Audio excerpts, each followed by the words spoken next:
Nossa aula será sobre o sistema nervoso. Tá? Então, desenvolvimento do sistema nervoso. As primeiras indicações do desenvolvimento do sistema nervoso aparecem durante a terceira semana, já que a placa neural e o suco neural se desenvolvem no aspecto anterior aí nessa região do embrião. Né? Então, a notocorda e o mesênquima paraxial, eles induzem o ectoderma subjacente a se diferenciar na placa neural. Então, as moléculas de sinalização envolvem os membros da família do fator de crescimento, né? Transformante, o beta, o Sony Hedgehog, né? E as proteínas morfogênicas dos ossos. Então, a formação das pregas neurais e da crista neural e do tubo neural, eles estão ilustrados nesta imagem. Então, observe aí nesta imagem, né? Essa ilustração da formação aí do tubo neural. O tubo neural, ele se diferencia no sistema nervoso central. E a crista neural dá origem às células que formam a maior parte do sistema nervoso periférico e sistema nervoso autônomo. Então a neurulação, que é a formação da placa neural e do tubo neural, começa durante a quarta semana, aí por volta de 22 a 23 dias. Então na região do quarto ao sexto par de arcos somitos. Né? Nesse estágio, os 2 terços craniais da placa do tubo neural até o quarto par de somitos, eles representam o futuro encéfalo. E o terço caudal da placa do tubo representa a futura medula espinal. Então nessa imagem, você observa aí a placa neural que se dobra para formar o tubo neural. Né? Já a vista em A é uma vista dorsal, mostrando um embrião de aproximadamente 17 dias, que foi exposto aí pela remoção do âmnion. Já em B, é uma seção transversal do embrião, mostrando aí a placa neural e o desenvolvimento precoce do tubo neural e das pregas neurais. Já em C, uma vista dorsal de um embrião, com aproximadamente 22 dias, mostrando aí que as pregas neurais, elas se fundiram na altura do quarto ao sexto somito, mas estão afastadas em ambas as extremidades. Né? Já em D a F, é uma seção transversal, né, do embrião, no nível aí mostrado em C, ilustrando a formação do tubo neural, né, e o destacamento aí da superfície ectoderma. Então, algumas células neuroectoderma não estão inclusas no tubo neural, mas permanecem entre elas e a superfície do ectoderma como a crista neural. Então, observe nessa imagem a morfogênese e os fatores de transformação que especificam aí o destino dos progenitores do tubo neural ventral. Então, em A, aí Sony Hedgehog, né, que é secretado pela notocorda e pela placa do assoalho. Então, do tubo neural, né, em um gradiente ventral para o dorsal. Então, de modo similar, essas proteínas morfogênicas dos ossos, né, dos membros aí da superfamília e dos fatores de crescimento, eles são transformadores. Então, são secretados pela placa do teto, né, do tubo neural e da epiderme sobreposta em um gradiente dorsal para ventral. Então, esse gradiente morfogênico, em oposição, eles determinam o destino dorsal e ventral das células. Já em B, um gradiente de concentração SSH, né, que é o Sony Hedgehog, que define aí a expressão ventral do domínio dos fatores de transcrição homebox, né, e da classe 2 são ativadores e repressores. Então ocorre interação negativa recíproca que auxiliam no estabelecimento dos limites da expressão gênica na medula espinal ventral embrionária. Tá? Então observe aí, né? NM é o neurônio motor, P é o progenitor e V é o interneurônio ventral. Então a fusão das pregas neurais e a formação do tubo neural, ele começa no quinto somito e prossegue na direção cranial e caudal até que somente pequenas áreas do tubo permanecem abertas em ambas as extremidades. Então o lumen do tubo neural, ele se torna o canal neural, ao qual se comunica livremente com a cavidade amniótica. Então essa abertura cranial aí, que é o neuroporo rostral, ele se fecha aproximadamente no 25º dia e o neuroporo caudal se fecha aproximadamente no 27º dia. Então observe nessa imagem uma vista dorsal de um embrião de aproximadamente 23 dias, mostrando a fusão das pregas neurais que formam o tubo neural, né, em A. Já em B, observe uma vista lateral de um embrião de aproximadamente 24 dias, mostrando a proeminência do prosencéfalo, né, e o fechamento do neuroporo rostral. Já em C, um esquema de uma seção sagital de um embrião de 23 dias, mostrando aí a comunicação transitória do canal neural com a cavidade amniótica. Já em D, observe uma vista lateral de um embrião com 27 dias, note que o neuroporo aí mostrados, né, em B estão fechados. Tá? Então o fechamento do neuroporo, eles coincidem com o estabelecimento da circulação vascular para o tubo neural. Então a proteína Syndican, né, ela é uma proteína semelhante à Van Gogh, tá, que aparecem estar envolvidas com o fechamento do tubo neural. Então as células neuroprogenitoras da parede do tubo neural, elas se espessam para formar o encéfalo e a medula espinal. Então o canal neural forma o sistema ventricular do encéfalo e o canal central da medula espinal. Então observe nessa imagem, na imagem A, né, uma vista lateral aí de um embrião de aproximadamente 28 dias, mostrando 3 vesículas encefálicas primárias: o prosencéfalo, o mesencéfalo e o rombencéfalos.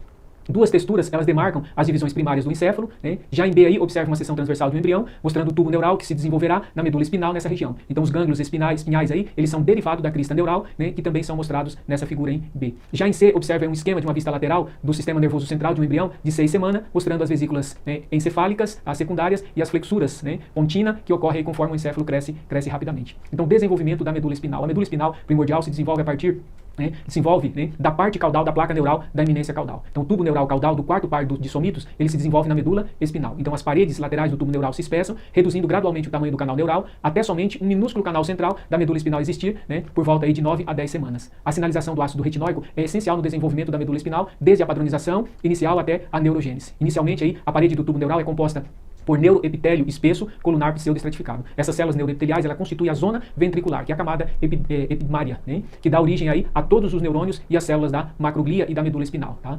As células da macroglia estão em maior número, né, na família de células neurogliais, que incluem aí os astrócitos e os oligodendrócitos. Logo, a zona marginal composta pelas partes externas das células neuroepiteliais se tornam reconhecíveis. Essas zonas se tornam gradualmente aí a substância branca da medula espinal, conforme os axônios se desenvolvem dos corpos das células nervosas aí na medula espinal e dos glândulos espinal do encéfalo. Então observe nessa imagem o desenvolvimento da medula espinal. Em A, a seção transversal do tubo neural, né, de um embrião de aproximadamente 23 dias. Já B e C, a seção similar, né, um embrião de 9 a 6 semanas. Em D, aí a seção ela é parte do tubo neural, mostrado em A. E E, uma seção da parede da medula espinal em desenvolvimento, mostrando suas zonas. Né. Note que o canal neural do tubo neural, ele se converte no canal central da medula espinhal. Algumas células neuroepiteliais em divisão, na zona ventricular, se diferenciam nos neurônios primordiais.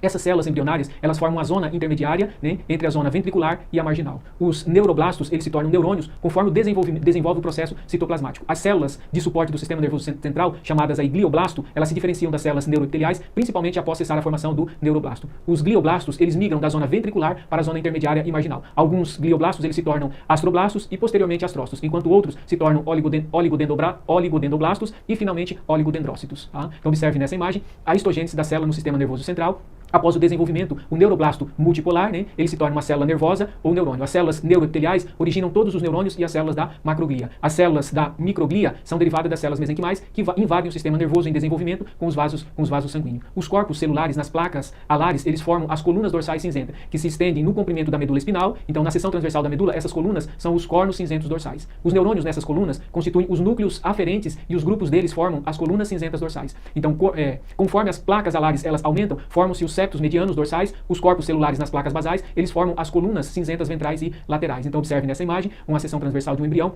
no estágio 16 aí de Carnegie, com aproximadamente 40 dias. Então a raiz ventral do nervo espinal, ela é composta de fibras nervosas que se originam dos neuroblastos, na placa basal, tá? Como ventral em desenvolvimento na medula espinal. Enquanto a raiz dorsal, ela é formada por processos nervosos que surgem do neuroblasto no gânglio espinal. Então desenvolvimento dos gânglios espinais. Os neurônios unipolares dos gânglios espinais são derivados das células da crista neural. Os axônios das células nos gânglios espinais são principalmente bipolares, mas precocemente os dois processos se unem formando um T. Né? Ambos os processos nas células dos gânglios espinais, eles apresentam as características estruturais dos axônios, mas o processo periférico é um dendrito, né, no qual há condução em direção ao corpo celular. Então os processos periféricos da célula dos gânglios espinais, eles passam nos nervos espinhais, as terminações sensoriais, nas estruturas somáticas ou vísceras. Então esses processos centrais, eles entram na medula espinal e constituem aí as raízes dorsais dos nervos espinais. Então observe nessa imagem um diagrama mostrando os derivados da crista neural, né, onde está mostrando as setas. As células da crista neural também se diferenciam em células nos gânglios aferentes dos nervos cranianos e muitas outras estruturas. Também é ilustrada a formação de um nervo espinal. Tá? Então nessa outra imagem, observe o diagrama mostrando os estágios sucessivos na diferenciação das células da crista neural em um neurônio aferente unipolar e um gânglio espinal. Né? Então as setas indicam aí como é formado um neurônio unipolar. Tá? Então observe nessa imagem o desenvolvimento das meninges espinais. Né? Então as meninges, elas recobrem a medula espinal, ela se desenvolve das células da crista neural do mesênquima entre 20 a 35 dias. As células, elas migram para circundar aí o tubo neural, né, e formam as meninges primordiais. A camada externa dessas membranas, ela se espessa para formar a dura mater. E a camada interna, a pia aracnoide. E é composta pela pia mater, aracnoide mater, né. Os espaços preenchidos pelo líquido, eles aparecem nas leptomeninges, que em breve coalescem para formar os espaços subaracnoides. A origem da pia mater e aracnoide, a partir de uma camada única, é indicada no adulto pelas trabéculas aracnoide, as quais são delicadas e numerosas fibras de tecido conjuntivo que passam entre a pia e aracnoide. O líquido fluido cérebro-espinal, ele começa a se formar durante a 5ª semana. Tá? E a mudança na posição da medula espinal. A medula espinal no embrião, ela se estende na parte, né, interna no comprimento do canal vertebral. Os nervos espinais, eles passam através dos forames intervertebrais opostos ao seu nível de origem. Né? Em razão da coluna vertebral e a dura mater crescerem mais rápido do que a medula espinal, essa relação da posição dos nervos espinais não persiste. Né? A extremidade caudal da medula espinal, nos fetos, elas gradualmente se posicionam em níveis relativamente mais altos. Em um feto de 24 semanas, posiciona-se ao nível da primeira vértebra sacral. Então a medula espinal, em neonatos, termina no nível da segunda ou terceira vértebra lombar. Tá? Então observe aí nessa imagem, mostrando a posição da extremidade caudal da medula espinal em relação à coluna vertebral e às meninges em vários estágios de desenvolvimento. Também é ilustrado o aumento da inclinação da raiz do primeiro nervo sacral. Então em A aí, 8 semanas, B, 24 semanas, né, já em C, um neonato, e D, uma pessoa adulta. A mineralização das fibras nervosas. Então as bainhas de mielina ao redor das fibras nervosas na medula espinal, elas começam a se formar na fase inicial do período fetal e continua a ser formada durante o período, né, pós-natal. Então as proteínas básicas de mielina, né, uma família de isoformes, de proteínas isoformes, né, são essenciais na mineralização. Tá? As integrinas beta, elas regulam esse processo. Os tratos das fibras, elas se tornam funcionais aproximadamente no período em que se tornam mielinizados. As raízes motoras são mielinizadas antes das raízes sensoriais no neurônio. Então observe aí nessa figura o desenvolvimento esquemático ilustrando a mielinização das fibras nervosas, de A a E, os estágios sucessivos na mielinização de um axônio de uma fibra nervosa periférica pela neurolema, né, que é a bainha da célula de Schwann. O axônio, ele primeiramente faz uma depressão na célula e as células então giram ao redor do axônio e à medida que esse mesoaxônio, né, ele se alonga. Então o citoplasma entre as camadas da membrana celular, ela gradualmente se condensa aí, né? Então o citoplasma aí, ele permanece dentro da bainha entre a mielina e o axônio, tá?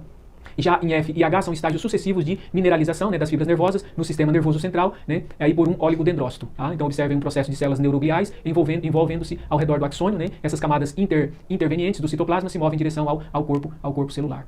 O desenvolvimento do encéfalo. O encéfalo ele começa a se desenvolver durante a terceira semana, quando a placa do tubo neural, né, estão se desenvolvendo no neuroectoderma. O tubo neural cranial, ao quarto par de somitos, ele se desenvolve no encéfalo. Então as células neuroprogenitoras, elas se proliferam, migram e diferenciam-se para formar áreas específicas do encéfalo. Então a fusão das pregas neurais na região cranial e o fechamento do neuroporo rostral, eles formam 3 vesículas encefálicas primárias, das quais se desenvolve o encéfalo. Então nós temos aí o prosencéfalo, né, que é o encéfalo anterior, mesencéfalo, encéfalo médio e rombencéfalo, que é o encéfalo posterior. Então durante a quinta semana, o prosencéfalo ele se divide parcialmente em 2 vesículas encefálicas secundárias, o telencéfalo e o diencéfalo. O mesencéfalo ele não se divide. O rombencéfalo se divide principalmente aí em 2 vesículas, o metencéfalo e o mielencéfalo. Consequentemente, há 5 vesículas encefálicas secundárias. Então observe nesse esquema, né, das vesículas encefálicas, indicando os derivados adultos das paredes e as cavidades. Então a parte rostral no terceiro ventrículo, ele se forma da cavidade telencéfalo, e a maior parte desse ventrículo deriva da cavidade do diencéfalo. As flexuras encefálicas. Durante a quinta semana, o encéfalo embrionário ele cresce rapidamente e se curva ventralmente com o dobramento da cabeça. Então a curvatura produz a flexura do mesencéfalo na região do mesencéfalo e a flexura cervical na junção do rombencéfalo e da medula espinal. Então posteriormente, o crescimento desigual do encéfalo entre essas flexuras produz a flexura pontina na direção oposta. Essa flexura resulta do adelgaçamento do cume do teto do rombencéfalo. Então inicialmente, o encéfalo primordial tem as mesmas estruturas básicas como a medula espinal em desenvolvimento. Entretanto, as flexuras do encéfalo produzem variações consideráveis no contorno das seções transversais em diferentes níveis do encéfalo e na posição substanciais cinzentas e brancas. O sulco limitante se estende cranialmente na junção do mesencéfalo e prosencéfalo. As placas alar e basal são reconhecíveis somente no mesencéfalo e no rombencéfalo. Observe nessa imagem, né, na figura A, o esquema do encéfalo em desenvolvimento ao final da quinta semana de gestação, que mostra aí as 3 divisões primárias do encéfalo e das flexuras encefálicas. Já em B, observe uma seção transversal da parte caudal do mielencéfalo, né, que é a parte aí fechada do bulbo em desenvolvimento. Já em C e D, são seções similares da parte rostral do mielencéfalo, né, para aí na região que mostra aí a posição e os estágios sucessivos de diferenciação nas placas alar e basal. As setas em C, elas vão mostrar as vias tomadas pelo neuroblasto das placas alares para formar o núcleo olivar, né. O metencéfalo. Então as paredes do metencéfalo formam aí a ponte do cérebro, e a cavidade do metencéfalo forma aí a parte superior do quarto ventrículo. Tá? Então o cérebro ele se desenvolve de um espessamento das partes dorsais das placas alares. Inicialmente o entumecimento cerebral ele se projeta no quarto ventrículo. Tá? Então conforme as intumescências aumentam e se fundem no plano mediano, vão encobrir a metade rostral do quarto ventrículo e se sobrepõe à ponte e ao bulbo. A estrutura do cérebro reflete o desenvolvimento filogenético. Né? O arco cerebelo, né, a parte filogeneticamente mais antiga, tem conexão com o aparelho vestibular, especialmente o vestíbulo da orelha. O paleocerebelo, né, ele é de desenvolvimento mais recente e está associado a informações sensoriais dos membros. E o neocerebelo, né, a parte filogeneticamente mais nova, está relacionado com o controle sensitivo dos movimentos dos membros. Então as fibras nervosas que se conectam ao córtex, né, cerebral e cerebelar, com a medula espinal, passam pela camada marginal da região ventral do metaencéfalo. Então observe nessa imagem o esquema do encéfalo em desenvolvimento ao final da quinta semana, né, em A. Já em B, observem uma seção transversal do metencéfalo, né, que são as ponte e cerebelo em desenvolvimento, que mostra os derivados da placa alar e basal. Já em C e D, observem as seções sagitais do rombencéfalo entre 6 e 17 semanas, respectivamente, mostrando aí os estágios sucessivos do desenvolvimento da ponte do cerebelo. Já o mesencéfalo. O canal neural se estreita e se torna, né, um arquiduto cerebral, um canal que conecta o terceiro e o quarto ventrículo. O neuroblasto aí são células nervosas embrionárias que migram das placas alares do mesencéfalo para o teto e se agregam para formar 4 grandes grupos de neurônio. Os que nós chamamos aí colículos superiores e inferiores pareados, que são relacionados com os reflexos visuais e auditivos. Os neuroblastos das placas basais, eles podem dar origem a grupos de neurônios de tegumentos de mesencéfalo, tá? Esses mesencéfalos, né, eles são importantes aí nesse processo. Então observe aí nessa imagem, né, na figura A, o esquema aí do encéfalo em desenvolvimento no final da quinta semana. Já em B, uma seção transversal do mesencéfalo em desenvolvimento, mostrando a migração, né, precoce das células da placa basal e alar. Já em C, um esquema do encéfalo em desenvolvimento com 11 semanas. Né. Em D e E, já são seções transversais do mesencéfalo em desenvolvimento ao nível dos colículos inferior e superior, respectivamente. Né. O prosencéfalo. Então, conforme ocorre o fechamento do neuroporo rostral, surgem 2 protuberâncias laterais, tá? Uma de cada lado do prosencéfalo. Essas vesículas são os primórdios da retina e do nervo óptico. Tá? Então, um segundo par de divertículo, né, as vesículas telencefálicas, logo surgem mais dorsal e rostralmente. Tá? Elas são os primórdios do hemisfério cerebrais e as suas cavidades se tornam os ventrículos laterais. A parte rostral aí anterior do prosencéfalo, incluindo os primórdios do hemisfério cerebral, é o telencéfalo. E a parte caudal, ou seja, posterior, né, do prosencéfalo é o diencéfalo. Então, as cavidades do telencéfalo e do diencéfalo contribuem para a formação do terceiro ventrículo, embora a cavidade do diencéfalo contribua mais. Tá? O diencéfalo ele tem 3 intumescências que vão se desenvolver nas paredes laterais do terceiro ventrículo, que se torna o tálamo, o hipotálamo e epitálamo. O tálamo, né, que é aí que ele se desenvolve mais rapidamente, né, de cada lado aí do terceiro ventrículo e se torna-se saliente na cavidade. Já o tálamo, Os tálamos eles se encontram e se fundem na linha mediana em 70% dos encéfalos, formando uma ponte de substância cinzenta através do terceiro ventrículo, que é a adesão intertalâmica. O hipotálamo ele se origina pela proliferação de neuroblasto na zona intermediária da parede diencefálica, ventral ao sulco hipotalâmico. A expressão diferencial da sinalização WNT-beta-catenina está envolvida na padronização do hipotálamo. O epitálamo ele se desenvolve no teto da porção dorsal da parede lateral do diencéfalo. Inicialmente, as intumescências epitalâmicas elas são grandes, mas posteriormente se tornam relativamente pequenas. A glândula pineal ela se desenvolve como um divertículo mediano da parte caudal do teto do diencéfalo. Então observe nessa imagem um esquema mostrando aí a visão externa do encéfalo ao final da 5ª semana. Já em B, uma visão similar na 7ª semana, né? Aí em C, uma seção mediana do encéfalo na 7ª semana, mostrando aí a superfície medial do prosencéfalo e do mesencéfalo. Já em D, aí, observe aí, uma seção similar, com 8 semanas. Em E, uma seção transversal do diencéfalo, mostrando o epitálamo dorsalmente, o tálamo lateralmente e o hipotálamo ventralmente. Tá? A hipófise ela tem origem ectoderma. A sinalização da via Nott foi implicada na proliferação e diferenciação das células progenitoras hipofisário. A hipófise ela se desenvolve em duas fontes: o desenvolvimento do teto ectodérmico do estomadeu, o divertículo hipofisário, e uma invaginação do neuroectoderma do diencéfalo, o divertículo do neurohipofisário. Então, essas origens dupla explica porque a hipófise ela é composta por dois tipos diferentes de tecido. Então, a adenohipófise, o lóbulo anterior se desenvolve a partir do ectoderma oral, e a neurohipófise, o lóbulo posterior, que se desenvolveu a partir do neuroectoderma. Então observe nessa imagem um esquema ilustrando o desenvolvimento da hipófise. Então em A, a seção sagital da extremidade cranial de um embrião, de aproximadamente 36 dias, mostrando o divertículo hipofisário, um crescimento superior a partir do estomadeu. E o divertículo neurohipofisário, que é uma invaginação do prosencéfalo. Então já em B e D, observe aí os estágios sucessivos da hipófise em desenvolvimento na 8ª semana. O divertículo aí perde sua conexão com a cavidade oral e está em contato próximo com o infundíbulo e o lóbulo posterior, que é a região neurohipófise da hipófise. Já em E e F, observe o esquema dos estágios finais, mostrando a proliferação da parede anterior do divertículo hipofisário para formar o lóbulo anterior aí, a região adenohipófise da hipófise. O telencéfalo. O telencéfalo ele consiste em uma parte média e dois divertículos laterais. Então as vesículas cerebrais, essas vesículas elas são os primórdios do hemisfério cerebrais. Então as cavidades da porção média do telencéfalo formam aí a extremidade da parte anterior do terceiro ventrículo. Em princípio, os hemisférios cerebrais eles estão em ampla comunicação com a cavidade do terceiro ventrículo através do forame interventricular. Então observe nessa microscopia uma seção transversal do diencéfalo e das vesículas cerebrais de um embrião humano aí, com aproximadamente 50 dias, no nível aí do forame interventricular. Já mostrando aí também a fissura corioide, que está localizada na junção do plexo corioide da parede medial do ventrículo lateral. Então, ao longo da fissura corioide, parte da parede medial do hemisfério cerebral em desenvolvimento se torna delgada. Inicialmente, essas porções ependimárias, elas se encontram no teto hemisférico e é contínua com o teto epidimário do terceiro ventrículo. E posteriormente o plexo corioide dos ventrículos laterais, eles vão se formar nesse local. Então observe aí o esquema da superfície dorsal do prosencéfalo em A, indicando aí como o teto do diencéfalo se desloca para a superfície dorsoventral do hemisfério cerebral. Já em B observe uma seção esquemática do prosencéfalo, mostrando como os hemisférios cerebrais em desenvolvimento crescem da parede lateral do prosencéfalo e se expandem em todas as direções até cobrirem o diencéfalo. As setas indicam algumas direções nas quais os hemisférios se expandem e a parede rostral do prosencéfalo e a lâmina terminal ela é muito delgada, aí mostrado na figura em B. Já em C, observe um esquema do prosencéfalo, mostrando aí como o teto epidimário, ele finalmente é deslocado para os lóbulos temporais, como resultado do padrão do crescimento aí em forma de C do hemisfério cerebral. Então, conforme os hemisférios cerebrais eles se expandem, eles vão cobrir sucessivamente o diencéfalo e o mesencéfalo e o rombencéfalo. Os hemisférios, eventualmente, eles se encontram na linha média e suas superfícies mediais se tornam achatadas. O mesênquima, aderido aí na fissura longitudinal, entre eles origina a foice cerebral, que é uma dobra mediana da dura mater. O corpo estriado ele aparece durante a 6ª semana como uma intumescência proeminente no assoalho de cada hemisfério cerebral. Então o assoalho de cada hemisfério ele se expande mais vagarosamente do que as suas paredes delgadas, pois eles contêm aí o corpo estriado bastante amplo e o hemisfério cerebrais eles se tornam em formato de C. Então observe nessa imagem o desenho da superfície medial do prosencéfalo de um embrião de 10 semanas, mostrando aí os derivados diencefálicos. Então, as comissuras principais, os hemisférios cerebrais, estão aí em expansão. Já em B, observe aí uma seção transversal do prosencéfalo, em nível de B, do forame interventricular, que mostra aí os corpos estriados e o plexo coroide dos ventrículos laterais. Já em C, observe aí uma seção similar, com aproximadamente 11 semanas, mostrando aí a divisão do corpo estriado nos núcleos, caudado aí e lentiforme pelas cápsulas internas. Também é ilustrado aí a relação do desenvolvimento dos hemisférios cerebrais com o diencéfalo. O crescimento e a curvatura dos hemisférios cerebrais, eles afetam o formato dos ventrículos laterais.